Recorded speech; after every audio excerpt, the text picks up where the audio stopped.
नमस्कार दोस्तों, मैं हूं आपका दोस्त के बी। तो टॉपिक वाइज करंट अफेयर के अंतर्गत आज के इस वीडियो में हम वर्ष 2021 में नासा या फिर हमारे इसरो के द्वारा जो भी मिशन लॉन्च किए गए हैं या फिर आने वाले समय के लिए जो भी मिशन प्रस्तावित किए गए हैं उन सारे मिशन से जुड़े हुए प्रश्नों को डिस्कस करेंगे।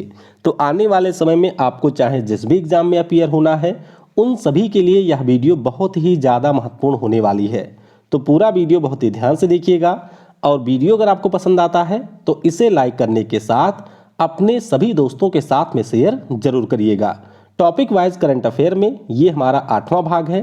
इससे पहले के वीडियोज अगर आपने नहीं देखे हैं तो ऊपर के आई बटन पर आपको लिंक मिलेगी, वहां से आप उन सारे वीडियोज को देख सकते हैं। वीडियो की हम लोग शुरुआत करें उससे पहले मैं आपको बता दूं कि अनअकैडमी के ऊपर डेली मेरी फ्री लाइव क्लास होती है। तो अगर आप इन लाइव क्लासेस से जुड़ना चाहते हैं तो नीचे डिस्क्रिप्शन में आपको मेरी प्रोफाइल की लिंक मिलेगी, उस पर क्लिक करके आप इन सारे क्लासेस से जुड़ सकते हैं। तो डेली जो आपकी 12 बजे वाली क्लास है इसमें हम लोग 2021 के जो बेस्ट 2000 करंट अफेयर के प्रश्न हैं उनको इस समय डिस्कस कर रहे हैं। तो आप इस क्लास को भी ज्वाइन कर सकते हैं। डेली आपका लाइव टेस्ट होता है 100 प्रश्नों का और यहाँ पर क्लास के बाद आपको आपके स्कोर के बारे में भी पता चल जाता है।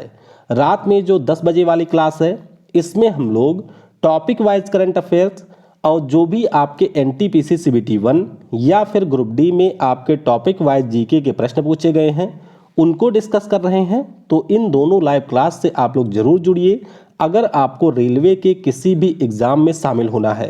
ध्यान रखिएगा, अगर आप पहली बार अनअकैडमी का ऐप इंस्टॉल करें वहां पर आपसे कोई कोड पूछा जाए तो सिंपली आप लोग इस कोड को यूज करके उस पार्टिकुलर क्लास को अनलॉक कर सकते हैं। अनअकैडमी के ऊपर 19 जनवरी से आपके नए बैच भी शुरू हो रहे हैं। तो अगर आप एसएससी के किसी भी एग्जाम की तैयारी कर रहे हैं, चाहे वह सीएचएसएल हो, सीजीएल हो या फिर एसएससी का और कोई एग्जाम हो, तो आप इन सारे क्लासेस को एक्सेस कर सकते हैं केवल एक ही सब्सक्रिप्शन में। तो 1 साल का कोर्स आपको 5300 और 2 साल का कोर्स आपको 6300 रुपये का मिल जाएगा। ज़्यादा जानकारी के लिए ये मेरा व्हाट्सएप नंबर है, इसके ऊपर आप लोग मुझसे कांटेक्ट कर सकते हैं। और अनअकैडमी के किसी भी सब्सक्रिप्शन के ऊपर आप यहाँ पर मैक्सिमम डिस्काउंट अवेल कर सकते हैं। या फिर अगर आपके कोई सवाल हैं, आपको कोई भी डाउट है तो भी आप लोग बिना किसी संकोच के इस नंबर पर मुझसे कांटेक्ट कर सकते हैं। तो चलिए अब इस वीडियो की हम शुरुआत करते हैं। पहला प्रश्न है कि दिसंबर 2021 में किस संस्थान के द्वारा जेम्स वेब स्पेस नाम से दुनिया के सबसे बड़े टेलीस्कोप को लॉन्च किया गया। ध्यान रखिएगा, ये टेलीस्कोप लॉन्च किया है अमेरिकी स्पेस एजेंसी नासा ने। किसने लॉन्च किया? नासा ने लॉन्च किया है। तो ऑप्शन यहाँ पर बी हो जाएगा करेक्ट। देख सकते हैं कि टोटल 10 बिलियन से ज़्यादा लागत में इस टेलीस्कोप को डिजाइन किया है नासा ने और यहाँ पर इसे यूरोपियन स्पेस एजेंसी का जो कोरू स्पेस सेंटर है वहाँ से इस टेलीस्कोप को लॉन्च किया गया है। तो अगर हम लोग हबल टेलीस्कोप की बात करें तो उससे भी ये 3 टाइम्स बड़ा है। तो ऑप्शन यहाँ पर बी हो जाएगा फिलहाल करेक्ट। अगला प्रश्न है कि हाल ही में नासा ने किस भारतीय मूल के डॉक्टर को अंतरिक्ष यात्री के रूप में चुना है? तो इनका नाम है अनिल मेनन। बहुत ही ज़्यादा महत्वपूर्ण है, ध्यान रखिएगा। जो अनिल मेनन है उनको यहाँ पर अंतरिक्ष यात्री के रूप में नासा ने चुना है। तो ऑप्शन फिलहाल सी हो जाएगा हमारा करेक्ट। अगला प्रश्न है कि नवंबर 2021 में किस स्पेस एजेंसी के द्वारा डार्ट मिशन को लॉन्च किया गया? तो ये जो डार्ट मिशन है इसको भी लॉन्च कर दिया है नासा ने। तो यहाँ पर ऑप्शन हमारा बी हो जाएगा करेक्ट। अब ये डार्ट मिशन है क्या? देखिए, इस मिशन के अंतर्गत नासा ने एक प्रकार के अपने तकनीक का परीक्षण किया है। यानी कि मान लेते हैं फ्यूचर में कोई एस्ट्रॉयड है जो कि हमारे पृथ्वी की तरफ बढ़ रहा है, तो नासा ने एक ऐसी क्षमता डेवलप कर ली है जिसके जरिए वह इस एस्ट्रॉयड को आपके अंतरिक्ष में ही नष्ट कर सकता है जो कोई एस्ट्रॉयड हमारे पृथ्वी की तरफ बढ़ रहा है। तो डॉट का मतलब ही है डबल एस्टेरॉयड रीडायरेक्शन टेस्ट, यानी कि उसका जो डायरेक्शन है उसको नासा बदल सकता है। अब ऑप्शन यहाँ पर बी हो जाएगा करेक्ट। अगला प्रश्न है कि नवंबर 2021 में यूनाइटेड नेशन एनवायरनमेंट प्रोग्राम ने किस संगठन के साथ में मिलकर के अंतरराष्ट्रीय मीथेन उत्सर्जन वेधशाला का शुभारंभ किया है? तो ये भी बहुत ही महत्वपूर्ण प्रश्न है, ध्यान रखिएगा। इसको यूरोपियन आयोग के साथ में मिलकर के लॉन्च किया गया है। तो ऑप्शन फिलहाल सी हो जाएगा करेक्ट। तो ध्यान रखिएगा, G20 सम्मेलन जो इस साल हुआ है, उसी के दौरान यूनाइटेड नेशन एनवायरनमेंट प्रोग्राम ने यूरोपियन कमीशन के साथ में मिलकर के इसको लॉन्च कर दिया है। तो यहाँ पर ऑप्शन सी होगा करेक्ट। अगला प्रश्न है कि हाल ही में किस देश ने सैन्य संचार उपग्रह सिराक्यूज 4A को लॉन्च किया है? तो ये जो संचार उपग्रह है, इसको लॉन्च किया है फ्रांस ने। तो यहाँ पर ऑप्शन हमारा डी हो जाएगा करेक्ट।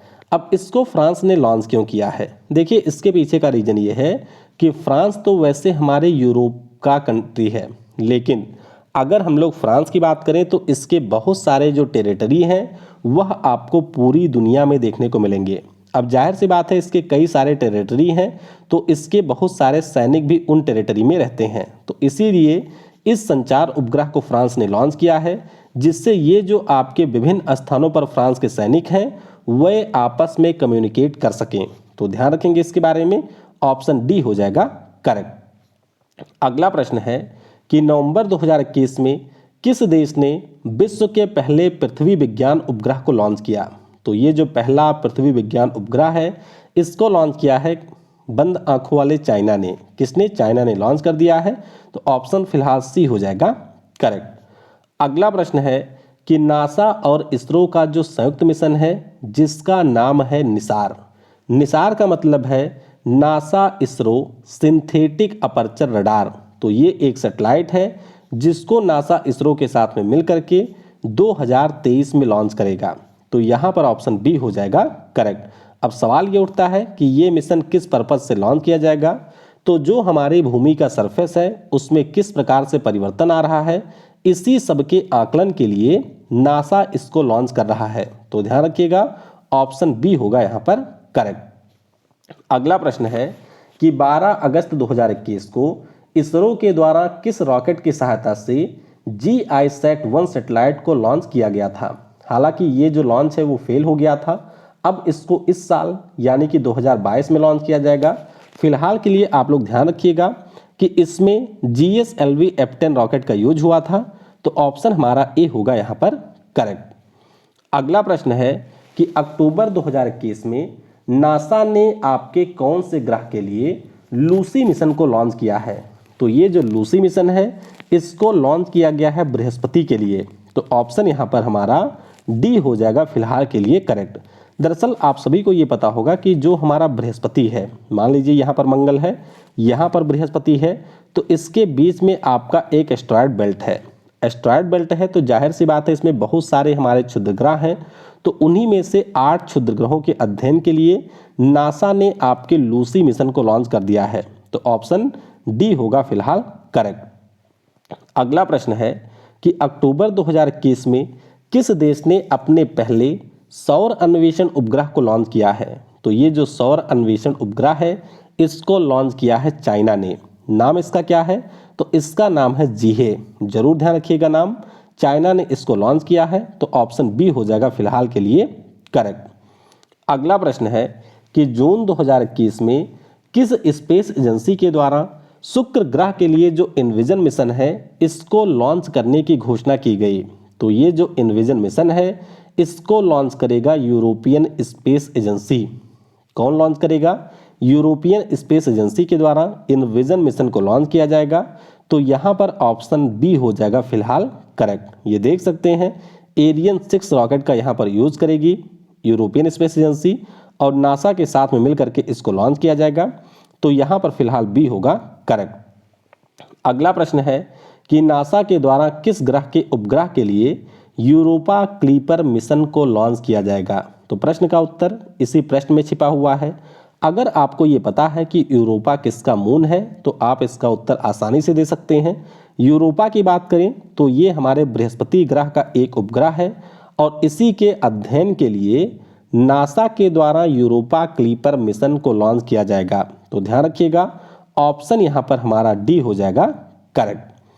अगला प्रश्न है कि अगस्त 2021 में किस स्पेस एजेंसी के द्वारा यूटेलसैट क्वांटम सैटेलाइट को लॉन्च किया गया?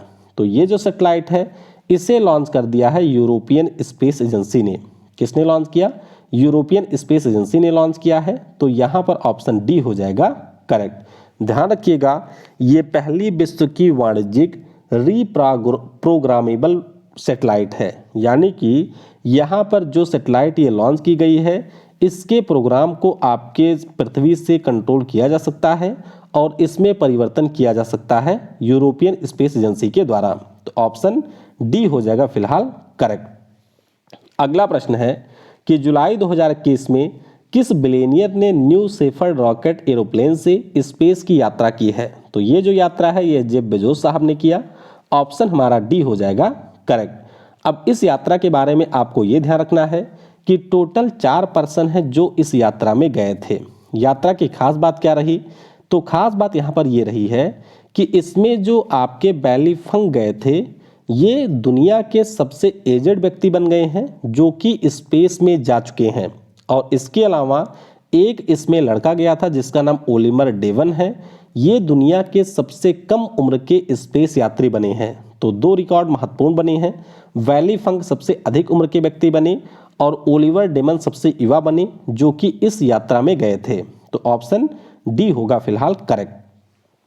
अगला प्रश्न है कि मई 2021 में किस स्पेस एजेंसी ने चांद पर पानी की खोज के लिए वाइपर मिशन को लॉन्च करने की घोषणा की? तो ये जो वाइपर मिशन है इसको लॉन्च कर दिया है नासा ने। किसने लॉन्च किया? नासा ने। ऑप्शन ए हो जाएगा करेक्ट। तो देख सकते हैं 2019 में हम लोगों ने इसके बारे में डिस्कस किया था। इसका नाम है वोलाटाइल्स इन्वेस्टिगेशन पोलर एक्सप्लोरेशन रोवर, यानी कि नासा एक रोवर को भेजेगी जो कि आपके चंद्रमा पर जाएगी 2023 में और उसकी सतह पर पानी की खोज करेगी। तो ऑप्शन ए हो जाएगा करेक्ट। अगला प्रश्न है कि मई 2021 में यूएलए ने किस देश के स्पेस फोर्स के लिए SBIRS GEO-5 missile warning satellite को लॉन्च किया है? यानी कि अगर उस पार्टिकुलर देश पर कोई मिसाइल से हमला होता है तो ये जो सैटेलाइट सिस्टम है वो उसके बारे में पहले से बता देगा और उसे नष्ट कर देगा। तो ये लॉन्च कर दिया है अमेरिका ने। किसने लॉन्च किया? अमेरिका ने लॉन्च किया। तो यहाँ पर ऑप्शन ए हो जाएगा करेक्ट। अगला प्रश्न है कि वर्ष 2021 के अंत तक किस स्पेस एजेंसी ने लकड़ी के सैटेलाइट लॉन्च करने की घोषणा की थी? हालांकि ये सैटेलाइट अभी लॉन्च नहीं हुआ है। फिलहाल के लिए आपको ध्यान रखना है कि यूरोपियन स्पेस एजेंसी ने इसके लॉन्च की घोषणा की थी। तो ऑप्शन यहाँ पर सी हो जाएगा करेक्ट। ये देख सकते हैं कि लकड़ी से बना हुआ कुछ इस प्रकार का ये सैटेलाइट है। नाम इसका रखा गया है वीजा वुडसैट। अब आप में से कई सारे लोगों ने हो सकता है ये पढ़ा हो कि न्यूजीलैंड ने इसको लॉन्च कर दिया है। तो फिलहाल ये आपकी वही सैटेलाइट है जिसको यूरोपियन स्पेस एजेंसी लॉन्च करने वाली थी और इसको न्यूजीलैंड के रॉकेट लैब से लॉन्च किया जाना था। फिलहाल ये लॉन्च नहीं हुआ है अभी। तो ऑप्शन सी हो जाएगा करेक्ट।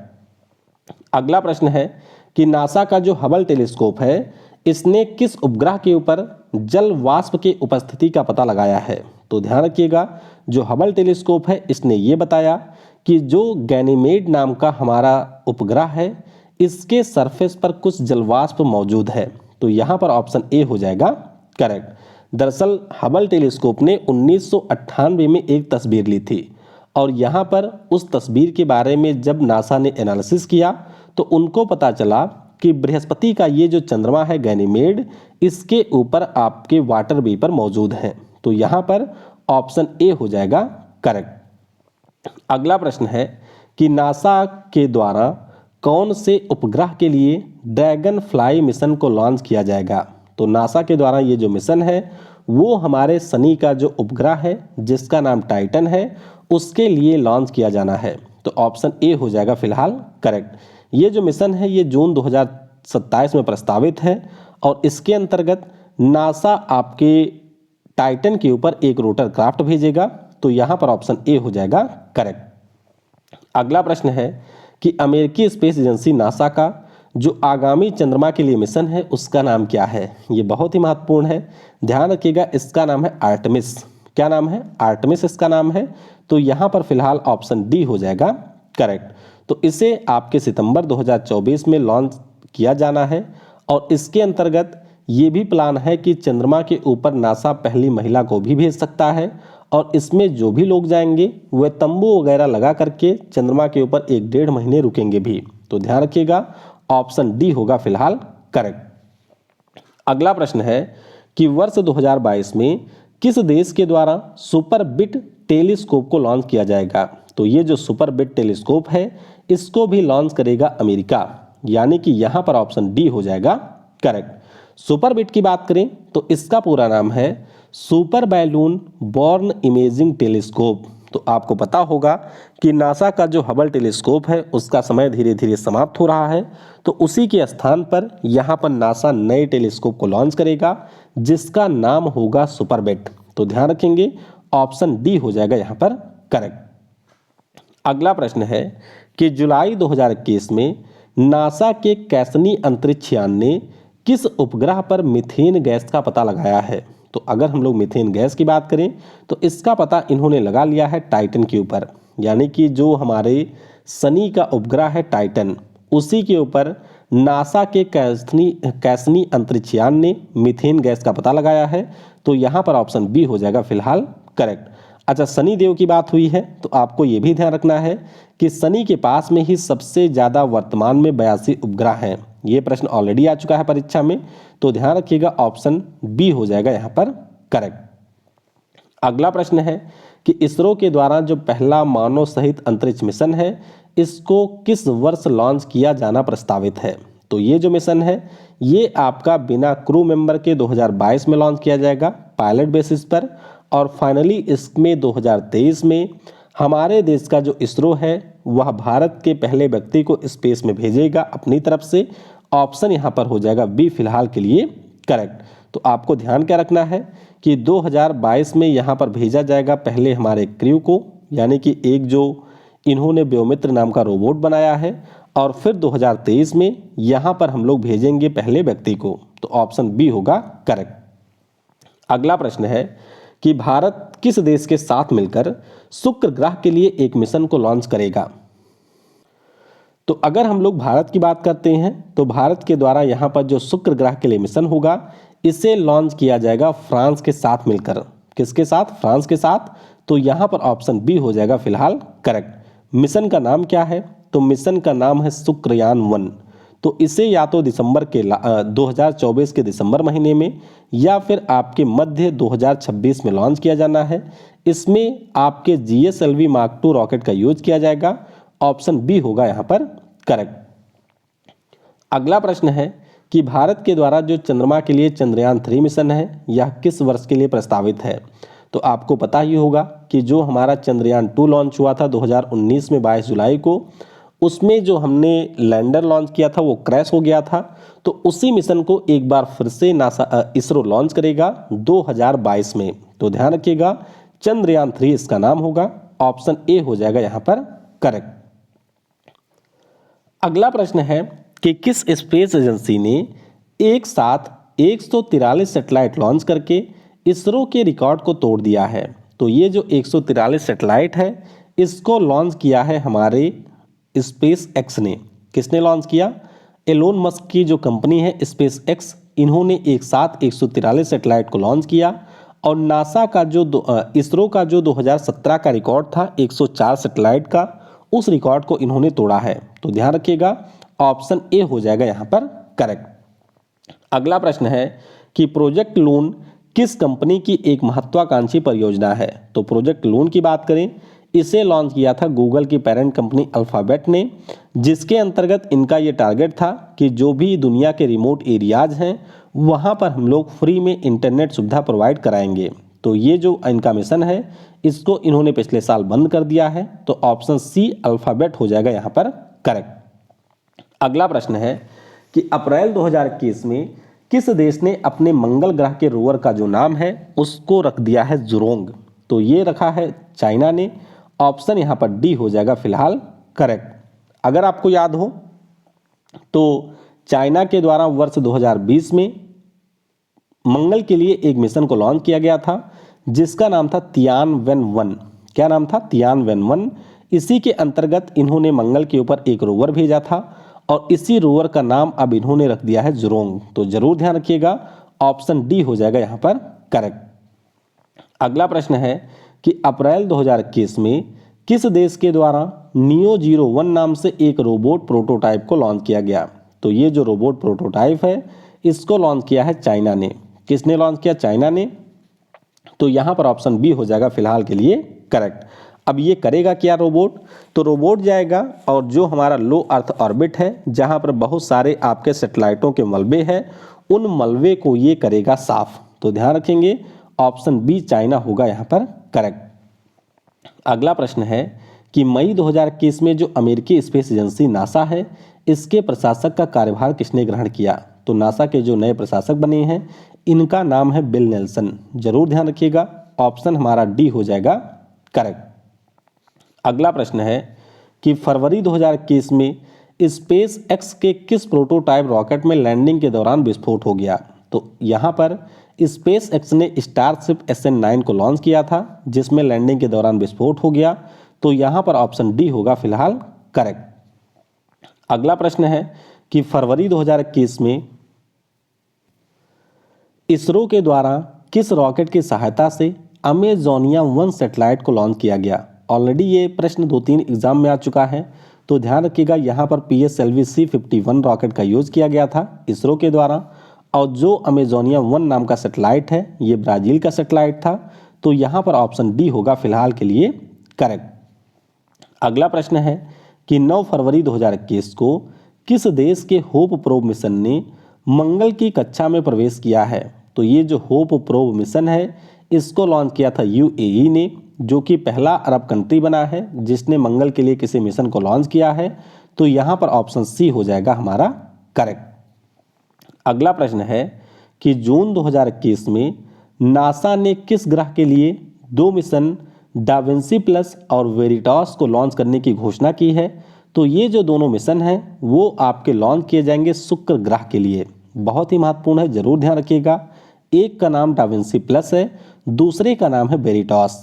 तो ऑप्शन यहाँ पर डी हो जाएगा करेक्ट। डाविंसी की अगर हम लोग बात करें तो ये मुख्य रूप से आपके शुक्र ग्रह का जो सघन वातावरण है उसके घटक के साथ साथ किस प्रकार से इसका निर्माण हुआ है उसके बारे में यहाँ पर पता लगाएगा। उसी प्रकार से अगर हम लोग डाविंसी प्लस की बात करें, डाविंसी प्लस वेरिटास की बात करते हैं, तो जो आपके शुक्र का भूगर्भिक इतिहास रहा है उसके बारे में पता लगाएगा। तो जरूर ध्यान रखिएगा, एक मिशन का नाम है डाविंसी प्लस, एक का नाम है वेरिटास, और दोनों हमारे वीनस प्लैनेट के लिए लॉन्च किए जाएंगे। अगला प्रश्न है कि जून 2021 में किस स्पेस एजेंसी के द्वारा साइबर 2 इंस्ट्रूमेंट को लॉन्च किया जाएगा। तो ये जो साइबर 2 है इसे लॉन्च किया जाएगा नासा के द्वारा।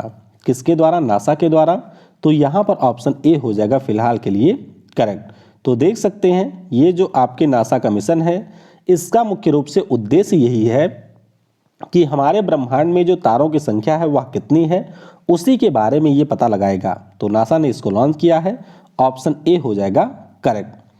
अगला प्रश्न है कि जून 2021 में चीन ने जो आपके सेंजाओ 12 ह्यूमन मिशन को लॉन्च किया था उसमें इसने कितने एस्ट्रोनॉट को भेजा था स्पेस में। तो ध्यान रखिएगा, इसमें टोटल 3 एस्ट्रोनॉट को भेजा गया था।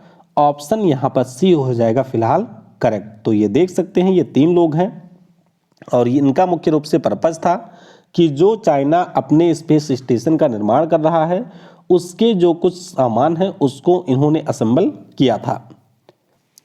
तो ऑप्शन यहाँ पर फिलहाल सी हो जाएगा हमारा करेक्ट।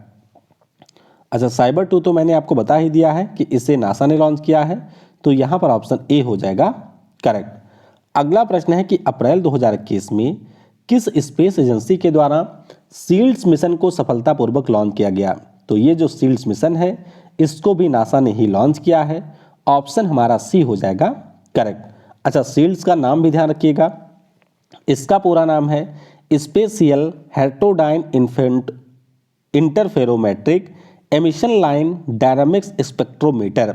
तो मुख्य रूप से इसका उद्देश्य है कि जो हमारा इंटरस्टेलर स्पेस है उसमें किस प्रकार से आपके पार्टिकल में ड्रिफ्ट हो रहा है उसके बारे में ये पता लगाए, और जो हमारे सन का मैग्नेटिक बबल है उसके बारे में भी ये पता लगाएगा। तो ऑप्शन सी हो जाएगा करेक्ट। आखिरी प्रश्न है कि मई 2021 में किस देश ने कार्गो स्पेसक्राफ्ट तियानजाओ 2 को स्पेस में लॉन्च किया? तो नाम से ही आप समझ सकते हैं, इसको लॉन्च कर दिया है चाइना ने। यहाँ पर ऑप्शन ए हो जाएगा फिलहाल करेक्ट। तो ध्यान रखिएगा, नाम इसका है तियानजाओ 2 और ये आपका एक कार्गो स्पेस क्राफ्ट है। तो यहाँ पर ऑप्शन ए हो जाएगा फिलहाल करेक्ट। तो इस वीडियो में फिलहाल के लिए इतना ही। उम्मीद करते हैं कि यह वीडियो आपको पसंद आया होगा। वीडियो अगर आपको पसंद आया हो तो इसे लाइक करने के साथ शेयर जरूर करिएगा। और अगर आपने वीडियो को यहाँ तक देखा है तो नीचे कमेंट में टाइप करिएगा yes I can do it. Thanks for watching. जय हिंद, जय भारत और सबसे ज़रूरी, पढ़ेगा भारत तो बढ़ेगा भारत।